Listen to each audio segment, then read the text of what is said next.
वरहमतुल्लाहि वबरकातुह नहमदुहु नुसल्ली अला रसूलिल करीम अम्मा बाद। अध्यक्ष महोदय, उपस्थित मान्यवर व माझ्या जमलेल्या बालमित्रांनो, आज मी आपल्या समोर 5 तत्वांमधून रोजा या तत्वाची माहिती तुमच्या समोर ठेवत आहे। इस्लामच्या 5 तत्वांपैकी तिसरे तत्व आहे रोजा।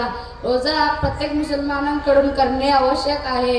रोजा म्हणजे सकाळी सूर्योदयापूर्वी पहाटे ठराविक वेळी थोडेसे खावे, त्याला सहरी म्हणतात। या वेळेपासून संध्याकाळी सूर्यास्तापर्यंत खाणे पिणे तसेच इतर सर्व गरजांचे त्याग करणे त्यास रोजा म्हणतात। रोजामुळे मानवाच्या मनाबरोबर त्याची शुद्धता होते, भूक ताण काय असते याची जाणीव होते।